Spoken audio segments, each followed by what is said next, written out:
તો ધોરણ 10નું 83.86% પરિણામ જાહેર થયું છે। ધોરણ 10નું છેલ્લા 32 વર્ષમાં સૌથી ઊંચું પરિણામ જે છે તે આજે સામે આવ્યું છે, જે છે 83.86% પરિણામ। આ વર્ષથી ઇમ્પ્રુવમેન્ટ એક્ઝામને કારણે વિદ્યાર્થીઓને હવે બીજી તક મળશે। વિદ્યાર્થીઓ ઈચ્છે તો બીજી ટેસ્ટ પણ આપી શકશે। બે પ્રયાસો પૈકી બેસ્ટ ઓફ 2 પ્રમાણે રિઝલ્ટ ફાઇનલ ગણાશે। સૌથી વધુ પરિણામ ગાંધીનગરના આજોલ કેન્દ્રનું છે, જે 100% પરિણામ આવ્યું છે। સૌથી ઓછું પરિણામ દાહોદના મૂન ખોસલા કેન્દ્રનું છે, 33.74%। સૌથી વધુ પરિણામ નર્મદા જિલ્લાનું 90.85% છે। સૌથી ઓછું પંચમહાલ જિલ્લાનું 76.42% પરિણામ આવ્યું છે। 100% પરિણામ ધરાવતી 1697 શાળાઓ છે, તો 39 શાળાઓનું 0 પરિણામ આવ્યું છે। A1 ગ્રેડ 35,508 વિદ્યાર્થીઓએ મેળવ્યો છે, તો ગત વર્ષ કરતાં 7,453 વિદ્યાર્થીઓ A1 ગ્રેડ મેળવનાર વધ્યા છે। દીકરીઓનું પરિણામ 88.28%, જ્યારે કે દીકરાઓનું 80.12% સામે આવ્યું છે। દીકરીઓનું પરિણામ દીકરાઓ કરતાં 8.16% વધુ આવ્યું છે।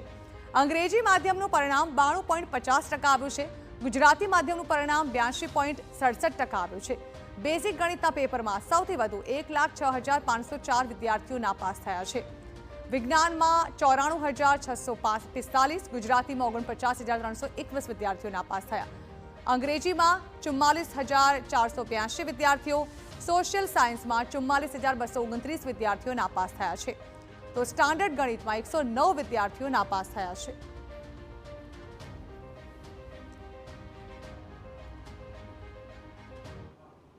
તો વડોદરામાં એસએસસી બોર્ડનું પરિણામ જાહેર થતા વિદ્યાર્થીઓમાં ખુશીની લાગણી જોવા મળી। સારું પરિણામ આવતા શાળામાં મીઠાઈ વહેંચીને વિદ્યાર્થીઓનું સન્માન કરવામાં આવ્યું। શિક્ષકો અને સંચાલકોએ સફળ વિદ્યાર્થીઓને અભિનંદન પાઠવ્યા। વિદ્યાર્થીઓએ માતા પિતા અને શિક્ષકોને સફળતાનો શ્રેય આપ્યો। શહેરભરની શાળાઓમાં પરિણામને લઈને ઉત્સાહનો માહોલ છવાયો છે। ધોરણ 10ના બોર્ડના પરિણામની જ્યારથી વિદ્યાર્થીઓ આતુરતાથી રાહ જોઈ રહ્યા હતા, તેવાની વચ્ચે આજે સવારે 8 વાગ્યે બોર્ડના પરિણામો જાહેર થયા છે। વડોદરા શહેરના વિદ્યાર્થીઓ પણ આ વખતે ફરી એક વખત બાજી મારી છે અને 99% લાવી અને વડોદરા શહેરમાં પણ ગૌરવ વધાર્યું છે। વિદ્યાર્થી હાજર છે, વાત કરીશું। શું રિઝલ્ટ આવ્યું છે અને આની પાછળ મહેનત કેટલી કરવી પડી? મારું નામ સમર્થ પ્રજાપતિ છે। મારા 3 વિષયમાં 100 આઉટ ઓફ 100 આવ્યા છે, સંસ્કૃત, સોશિયલ સાયન્સ અને સાયન્સ। સાથે સાથે મારા 99.95% અને 97.67% આવ્યા છે। આની પાછળ મહેનતનો શ્રેય હું મારા શિક્ષકોને અને મારા પેરેન્ટ્સને આપવા ઈચ્છું છું। બિલકુલ, આગળનું પ્લાનિંગ શું છે? કારણ કે જે પ્રકારનું પરિણામ આવ્યું છે, આટલું એક્સપેક્ટેશન રાખેલી હતી કે આ તો આવવું જ જોઈએ? ના, એક્સપેક્ટેશન તો એમ તો ઓછી હતી। આગળ હું 11થમાં અને 12થમાં JEE આપીને એઆઈમાં આગળ વધવા ઈચ્છું છું। બિલકુલ, એઆઈમાં આગળ વધવાનું વિચાર કરી રહ્યા છે। આપનું પરિણામ શું આવ્યું છે અને કેટલી મહેનત કરી છે? મારું નામ દેવશ પટેલ છે। મારા 3 સબ્જેક્ટમાં 90 અપ છે અને મારા 93% છે અને 89% છે।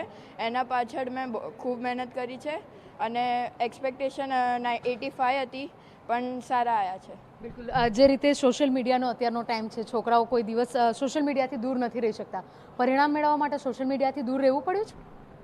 સાચેમાં તો એટલે મોબાઈલ તો જોતો જ હતો, પણ એક્ઝામના વખતે બહુ મહેનત કરી એટલે પરિણામો સારા આવ્યા। નહીં તો આખા વર્ષ તો એમ ટીચર્સનો સપોર્ટ રહ્યો એટલે સરસ આવ્યો। એમને ફોર્મેટ અને બધું સમજાવ્યું એટલે અમે એક્ઝામ સરસ આપી શક્યા। બિલકુલ, જે રીતે અત્યારનો સમય છે ટેકનોલોજીની સાથે આગળ વધવાનો, પણ ક્યાંક આ મોબાઈલના ઉપયોગથી ઘણી વખત પરિણામ પર પણ અસર પડતી હોય છે। મોબાઈલને સાઈડ પર મૂકવો પડ્યો તો ખરો? મોબાઈલને એટલો સાઈડમાં મૂક્યો નહોતો, પર મેં મારું જે કરી લીધું હતું સારું, તો એટલે મારા સારા આવ્યા।